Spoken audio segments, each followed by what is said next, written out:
Hey everyone, I'm hopping in to remind you that this is the last summer replay. I originally released this one as a bonus episode. It is a lot more chit-chatty than what you normally get here, and it's very light and fun. I figured light and fun is something we could all use these days, and I will be back near the end of the month with a brand new episode. Thank you so much for listening. What would it take to arouse your life, to experience more connection, more pleasure, more realness in and outside of the bedroom? I'm August McLaughlin, and this is Girl Boner Radio.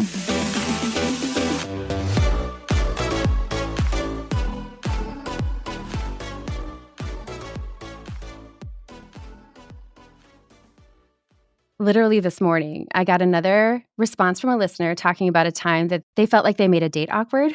And here's what they said. I came to a first date crying and kept getting emotional about something that happened beforehand. My date was polite, but also seemed so weirded out. When I first read that, I thought of us because the day we met, I think some people might have found either one of us to be creating something awkward. And instead, it was like, oh my gosh, we're friends always.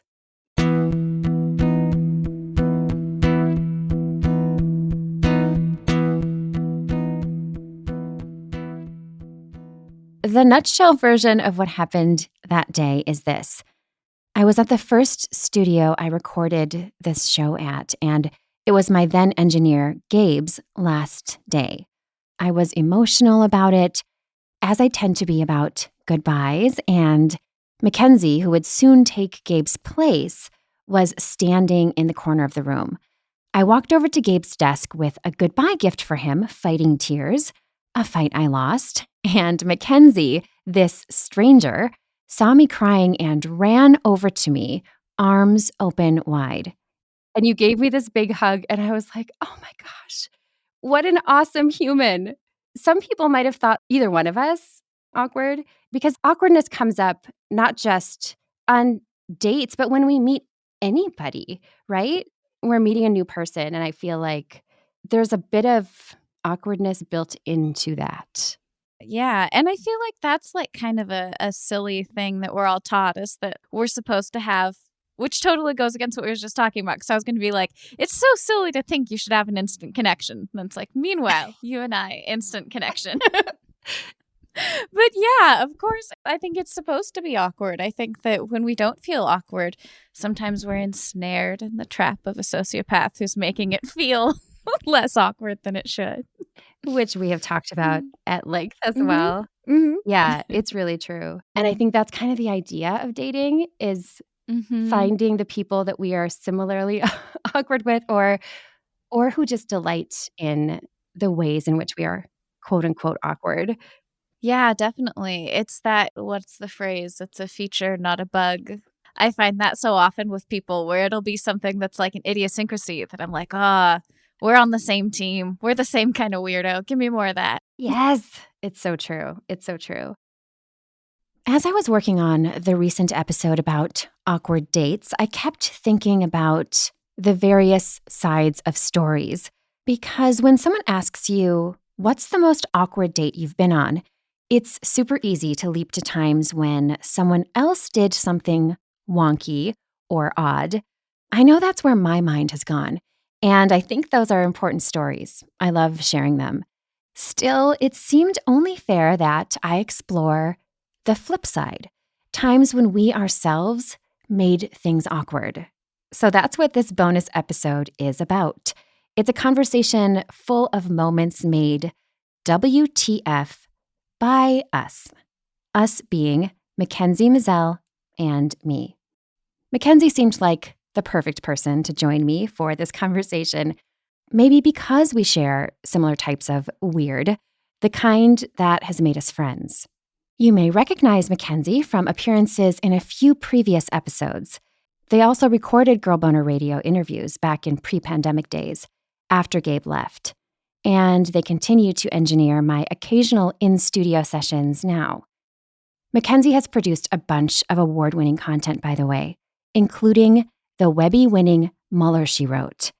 and they head operations at the Period Podcast Network. Makenzie has recently embarked on a spicy career path as well, one that they've kept quiet publicly until now. So after our We Were Awkward stories, plus a few more experiences submitted by listeners, you'll hear more about that.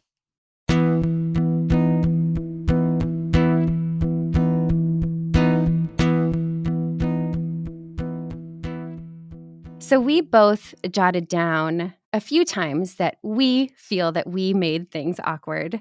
Oh, yes. We had to narrow it down, let's just say.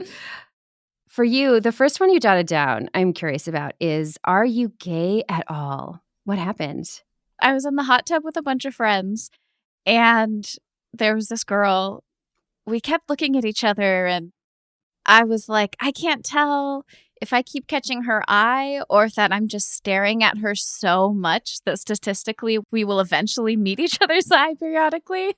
And she left the hot tub, and I turned to my friends and I was like, I really liked her. I thought she was cute. I couldn't tell whether or not she was looking at me. And they were like, she was looking at you the whole time. And I was like, okay. So I run out of the hot tub wet and I catch her before she leaves. And I catch the door behind her and I'm like, are you gay at all? So that was my pickup line. And she was like, kinda. And we exchanged numbers and she never texted me. But I was really glad that I chased her down. Oh, how did you feel about saying that afterwards? I mean, I was thrilled. When I shut off my brain, I'm just honest. That's fine. I trust my nervous autopilot. It worked fine. Yeah. And I do think that so many people would find that very endearing. And so if that person was someone that you would have more chemistry with, it would have been a good sign if they were like, that is the coolest pickup line ever. And it was really cute. She seemed engaged by it, and we chatted for a bit, and who knows what the backstory is, but I was like, oh, I'm glad I shot my shot, if that's how you say it. Yeah. I think when you're honest and clear, that's never wrong. Mm-hmm. I think that's great. You spoke your truth. Instead of dancing around it and being like, so this is going to be very stereotyping, but it just flew into my head saying, do you like the Indigo Girls?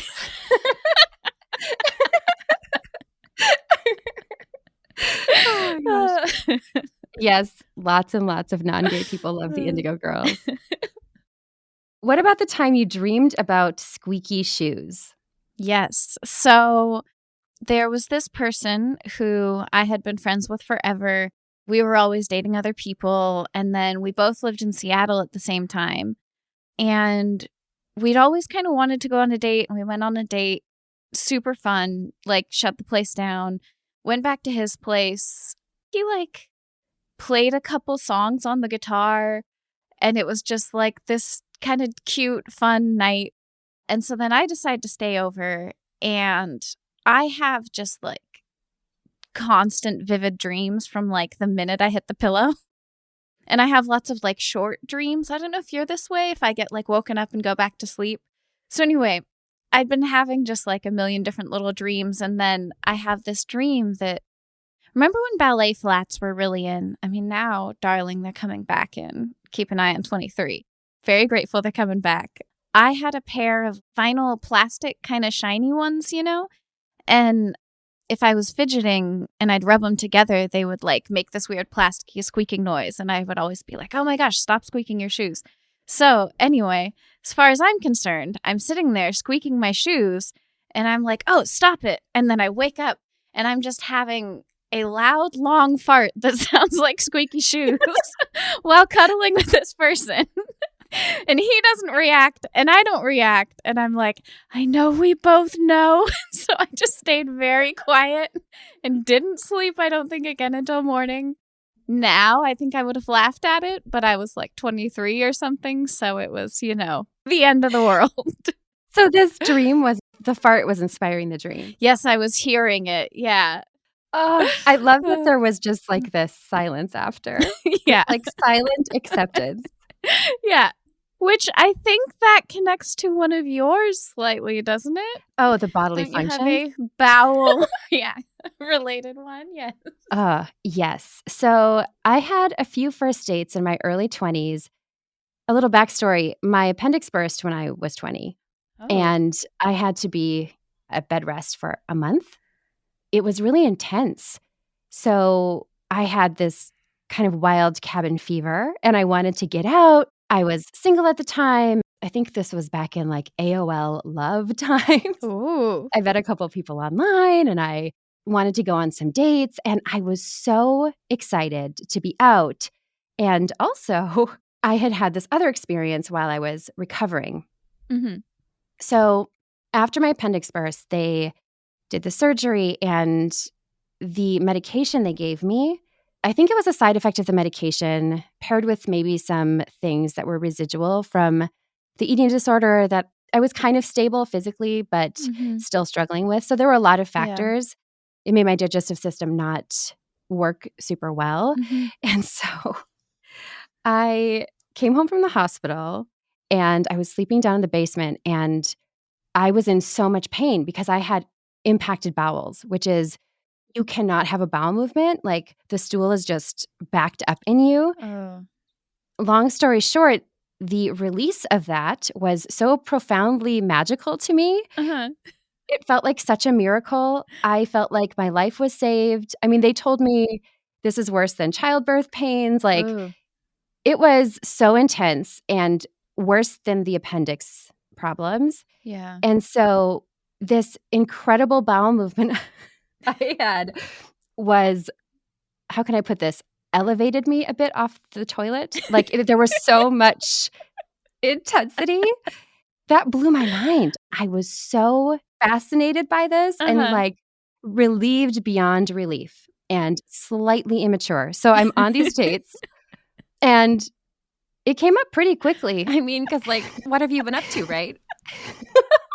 And it was like the best thing in my life at the time.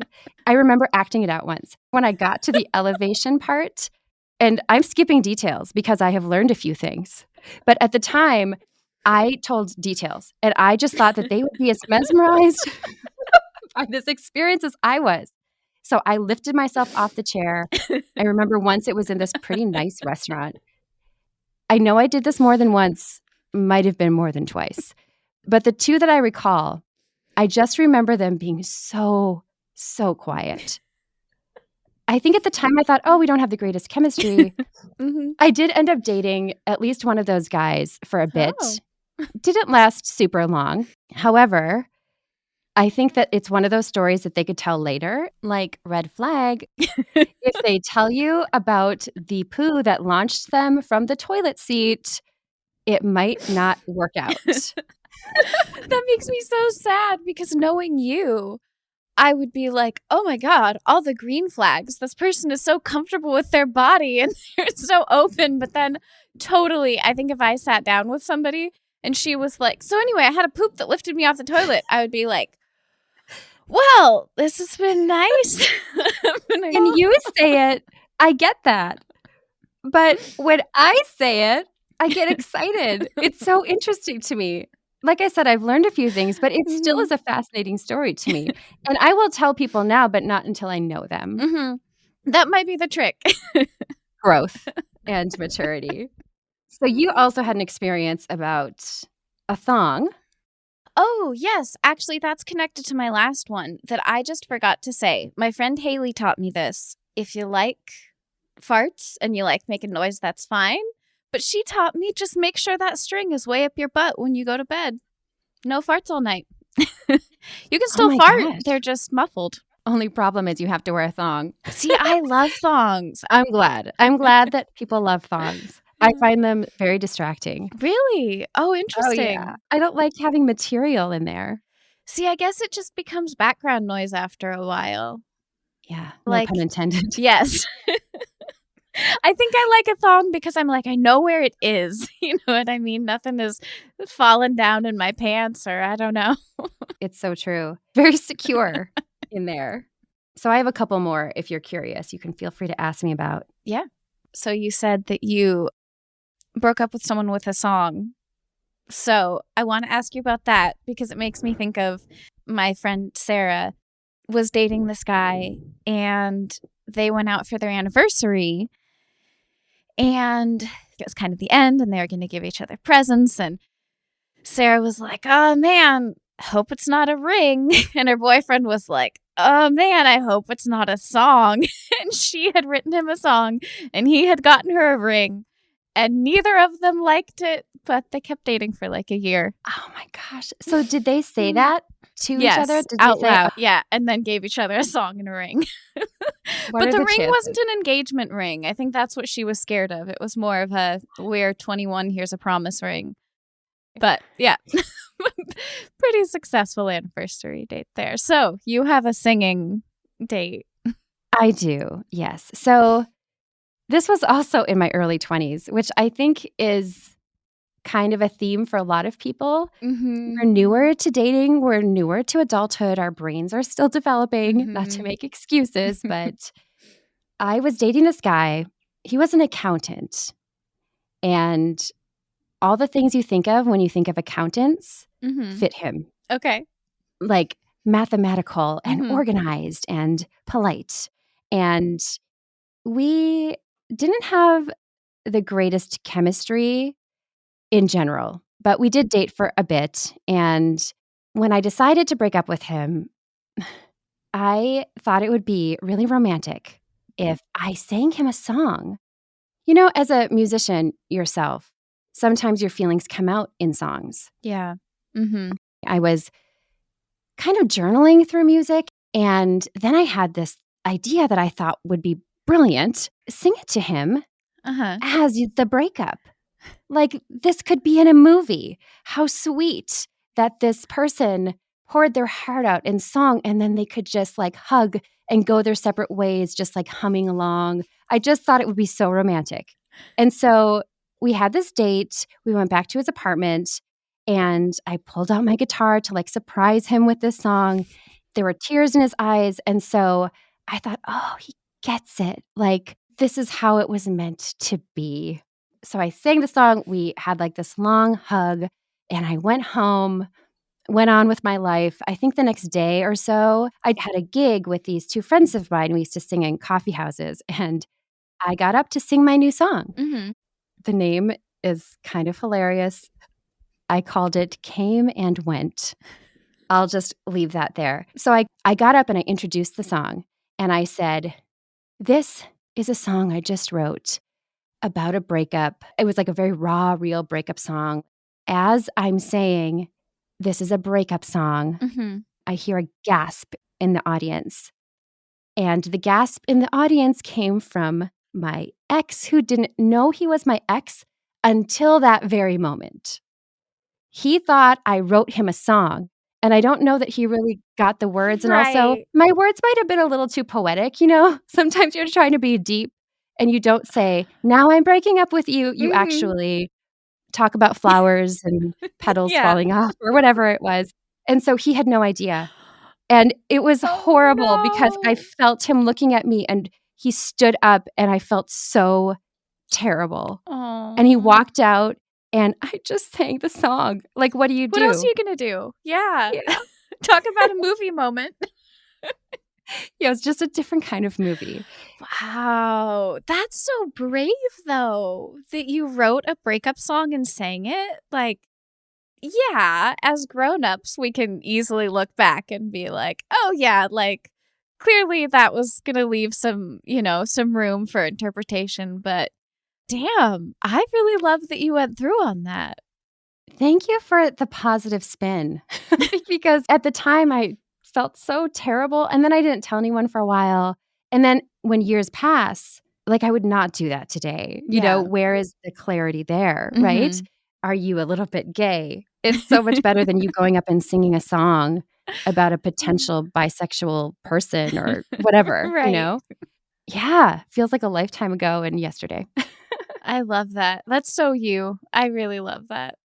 I've definitely done it the other way. I've had the like, hey, here's a song I wrote about you. You should go out with me. I've pulled that one a few times.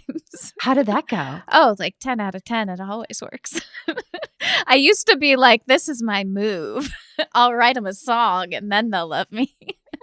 But your songs are so good. So that's Thank partly you. why. And I try to make them real. They're not like, you're great. They're always like, you're weird. I like that about you. I love that. Mm. That's beautiful. It's the clarity with the romance. The movies, we want the thing that's a little surreal and disjointed. Mhm. So mine is best for fiction, but I like your version. I love yours though. Oh yeah. I do feel like we have to get to the last one. Yes. So this was a little bit more maturity level in my life, I guess. I was in my late 20s. So I feel like I'd upgraded, but I still had a lot to learn. And I was living in LA, and it was my first time having, I called it sex as a single girl. Like when I've written about it, I talk about this really enlivening time when I realized I could have quote unquote casual sex. Mm-hmm. Before that, I was always serious relationship, another serious relationship. And I really felt free after this massive breakup and moving to LA to be like, wow, this concept feels like something I could try on. And so I was literally going out to clubs, hoping to hook up with people. And this friend of mine had told me that you can basically just have your pick, just go in. Like it was just kind of that Hollywood idea of the actresses come in and they can have their pick, essentially, is what she said to me. The idea was, and the presumption was, that all these dudes wanted to have sex. So if you want to, go for it. If you don't, then go home. But here's your platter. Like, here's your pick. Just have fun. And so one night I hooked up with this guy. I'd met him once before, just briefly. He seemed like a nice guy. We had sex that night. And I was more on the initiating side. We didn't have a discussion or anything. I just thought, this is what we do. And I was into it and this is what I wanted to do. So we had sex. And I do remember a couple times during it, he kind of like paused. It wasn't until the next day he arrived at my apartment with flowers and a card and apologized to me. Right. And he said that he really thinks that I have value as a person. He doesn't want me to feel objectified. He doesn't usually have sex the first time he meets someone or the second time or their first date. And he saw a future with me. Like he wanted to take things slow. He wanted to slow things down. Let's go out for coffee. Let's pretend like the sex never happened. And I was like, oh no, I don't want any of that. None of it. And so I felt, again, terrible. And I told him, at least I told him. I was very clear in that moment. As soon as I knew, I said, gosh, I'm so sorry that I gave any impression other than I just wanted to have sex. I didn't realize that you had mixed feelings about it. I'm really sorry. And I hope you take care. Like it was just short and here you go. And he looked pretty crestfallen. And I next saw him when I was scrolling through daytime TV and I saw him on Dr. Phil. You know how Dr. Phil will ask, an expert in the audience will stand up and share a thought about something. The camera pans over and here's this guy and he stands up. He was there as a relationship expert who'd been through a lot and was now helping other people cultivate these like committed relationships. But at least in that moment, I interpreted that as, oh, I was a part of his pain. And I was one of the wounds that sent him to Dr. Phil. And oops. That experience really showed me that it is a stereotype. It is. And I've met many guys who do not want to have casual sex. They want a relationship. It doesn't matter what your gender identity or your orientation is. It's always important to communicate. Yeah, so much so, because I have had that happen too, and I feel so bad. Not to that degree, but just where it's been like, I think this is just this thing that's happening with this person. Like I used to joke that I can't seem to have a one night stand. Like I remember there was this guy, we were out and we were like, yeah, let's hook up. And the next thing we know, it was like weeks later and we're still just like hanging out watching Naruto on the weekends and we're not dating, but we're still hooking up. And I'm like, oh, right. Because I have this idea in my head that if I'm like, well, I just need some sex and you look available, men specifically will be like, yes, let's do that. And that has never, ever been my experience. Like every time they're like, cool, I like you. Do you want to hang out? Like, oh, right. Because they're like not just, I guess, like dicks with brains. You know what I mean? Like we get Right. taught that men are just like down all the time. And I've definitely I've felt myself in similar places where I was like, wow, I didn't think about your feelings the way I maybe would have with a woman because there's just this assumption. Yes. Yeah, assumptions never are helpful. No. They No. just aren't.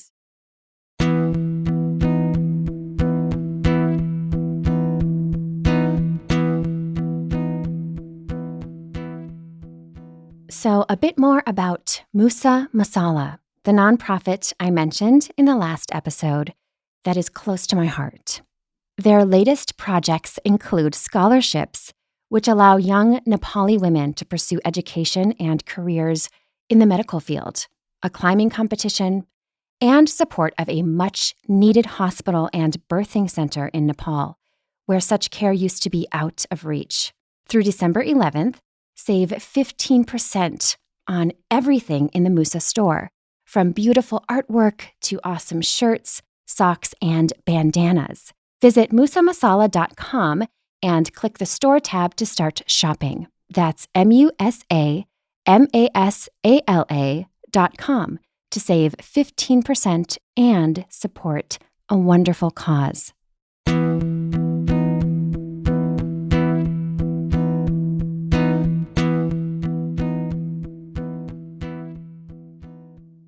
I also asked the Girl Boner audience to share experiences where they felt like they made things awkward. Ooh, yes. Please share. Make me feel better.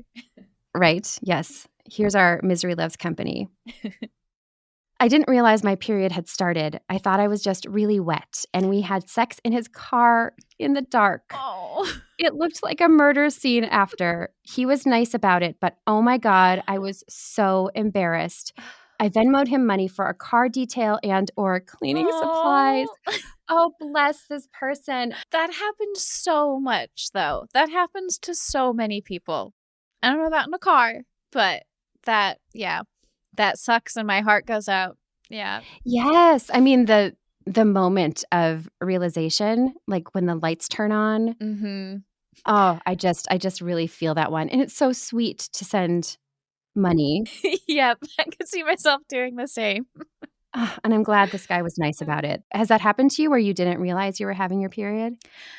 Listen, my friend who I mentioned earlier, she'll be fine with all this. These are public stories. But her first time, she and her partner thought she was real wet and then turns on the light when they're done. It was just like blood everywhere. Wow. She just like happened to have her period and not know. And so, yeah. Okay, so this happens a lot. Everyone who's relating to this. Okay. Oh, goodness. I just want to say I love all of these people because there is a kinship when you have been a very awkward person in certain scenarios. I feel these so deeply. How can I put this? I had sudden food poisoning, I think, in the form of explosive diarrhea.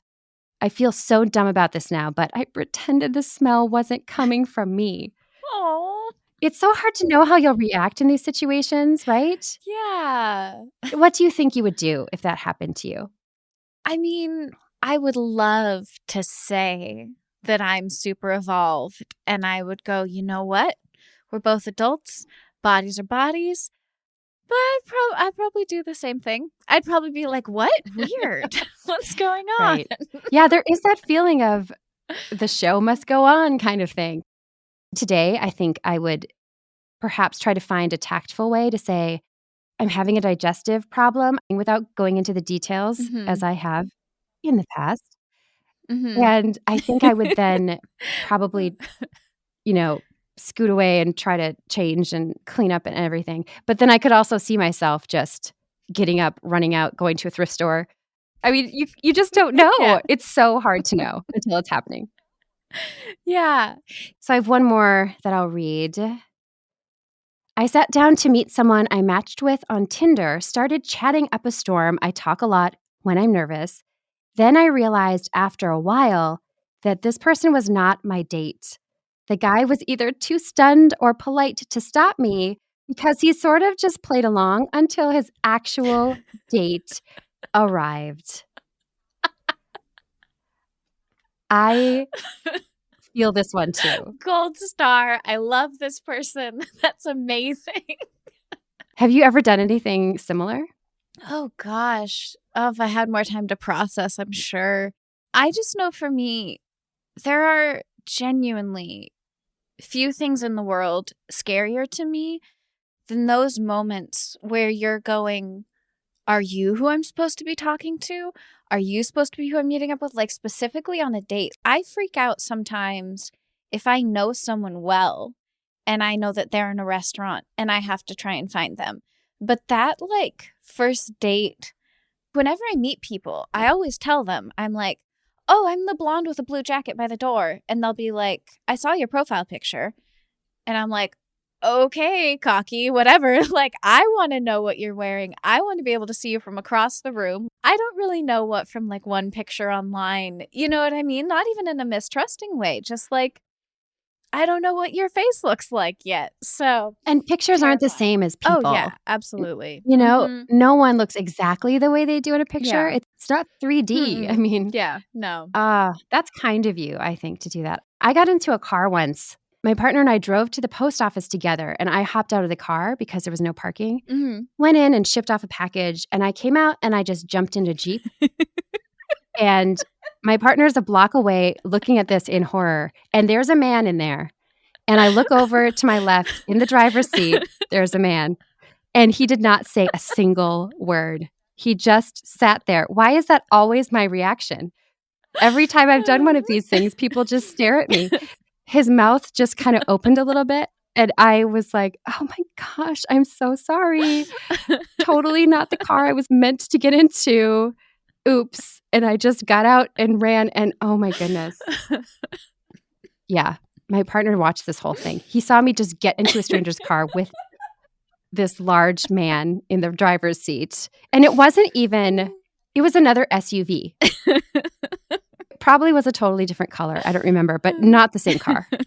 Yeah. So I've had those moments. I could see doing that, sitting down and just start my Yep. stories. Just get into it. Yeah. Oh my gosh. So you have had some really incredible evolution in your life recently. I have. What would you like to share about that journey and what led you to it? Thank you for asking. Yeah, I've been getting into the wide world of taking your clothes off on the internet, and I've been having the most fun.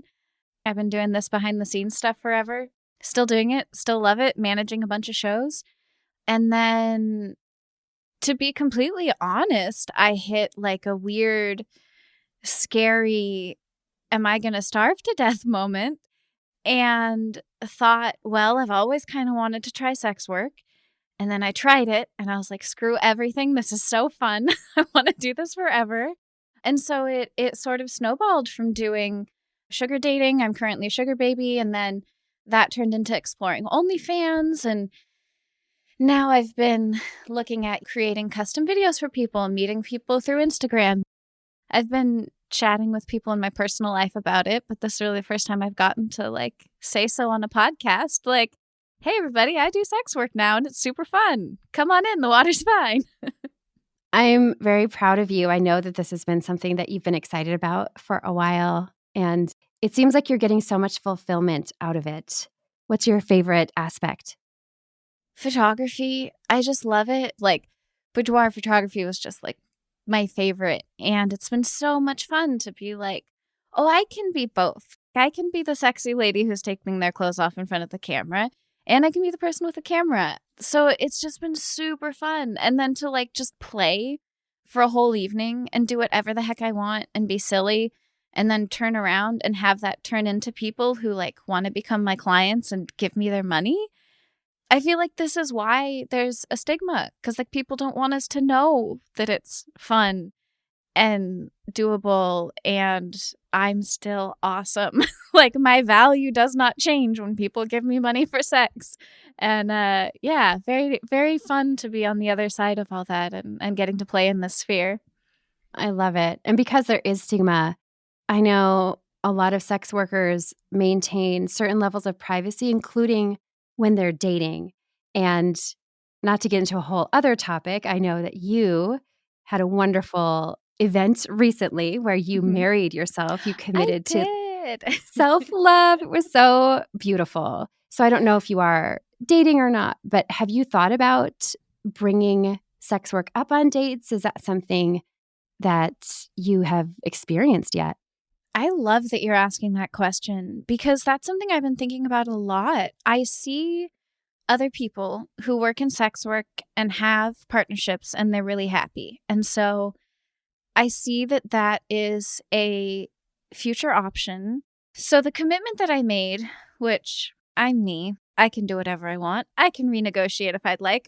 But currently, my plan is to stay single for a year. And single means not dating people. Like, if I want to hook up with people, who cares? I have a sugar daddy. And so I still get to check that little I'm having sex box. Like, my body still gets to, have all of the good oxytocin and things that come with that. So right now I'm good just chilling. But I have thought about that. And I think it would have to be one of those things where it's just like day one, or maybe before day one, maybe put it on a dating profile. I don't know. Because I could just really see it being one of those things where if you start to have a conversation with somebody and you say, oh, actually, I do this, I could just imagine the mental gymnastics someone would wind up doing. Because I've seen when I explain to people outside of sex work, like, this is how I live my life. If you want to date me, you have to fit around it. And I often see people instead sort of turn it and be like, but wait, what if you were different for me? And so I have that fear that if I go back into dating and I'm like, I want to date you and keep doing sex work, they might be like, but what if you don't have to? And I want to. So I'm nervous about that someday conversation. But, never mind. I was going to try and do sort of a positive thing and wrap it up with a bow and be like, I'll talk to my therapist about it. But that's a very weird thing, too, is that I had to leave my last therapist because she thought me doing sex work was so interesting and she couldn't hear my feelings. She just kind of sat down and was like, oh, tell me this, tell me that. And it like wasn't my life. So it's like, I don't even know, guys. We're all working on it together, right? Like, hopefully with learning from friends and meeting new people, and there's a big wide world of humans out there. And if and when the day comes I date, it's possible. But yeah, it seems like it'll be a huge pain in the ass, if I'm honest. Like, it feels like it's going to be a big, weird hurdle, but not dead yet. I'm going to figure it out. I think it's really important work you're doing, partly because of those stigmas. Yeah, I really want to do that. I want to be useful in that. Like we've talked about before, I think I'm in a good position to be useful to the cause in that way. I'm very low stakes. If I told the world, this is who I am and this is what I'm doing, it would probably be a month before most of the people in my life went back to treating me normal. So I feel grateful that I'm in a place I can be more open about it. But yeah, there's just like a really big stigma fight to still be had.